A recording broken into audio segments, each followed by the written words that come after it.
Working from home might sound fun or simple, especially to an employer. But let me promise you, working from home is much, much harder than it sounds. In order to work from home successfully, you have to acquire new skills that you may not have ever needed when you went to an office, if you ever did. Here's a quick example.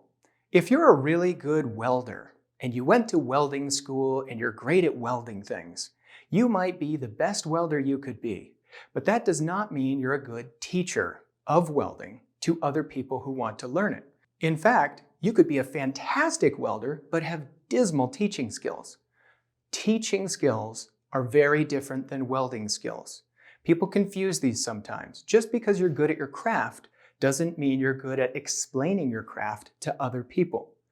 I find the same is true with working from home. If you're the type of person who's worked on a team with coworkers, either in a cubicle or an office or a pod or whatever arrangement, where you had a core group of people who could visually contact each other and there's laughter and camaraderie and you feel like you're on the same team and you're contributing and you go out and have lunch together, that may be great. But translating that into working from home is going to be difficult by the very fact that you can't just walk to your manager's office and open the door as you go to the water cooler or refill your coffee cup. It's going to be a little bit more difficult. Communication is going to be asynchronous. It's going to take a little bit longer to get some things done. Having everybody communicating at the same time and working on the same thing can be a little bit more difficult. My point is that working from home is not just as simple as doing the work you do at the office in your house. It's a different skill set. It's going to take some time to learn. In fact, there's a transitional period where if you're working from home and you haven't experienced this yet, you will at some point.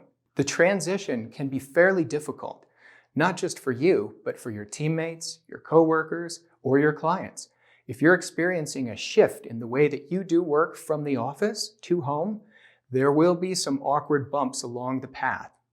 Also, it's not just going to be awkward for you. It can be awkward for your family. If you have a spouse or kids or people who live at home with you, it's going to be awkward for them too. It's going to take them some time to get used to the new normal and understanding how to live in a house where somebody's also working in that house, especially if that had never happened before. It's going to take time for you to develop a system that works for you, and you'll have to continually work at it.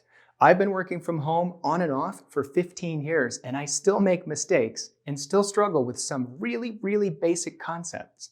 So don't get frustrated. It takes time, and you have to continually work at it, and that's normal.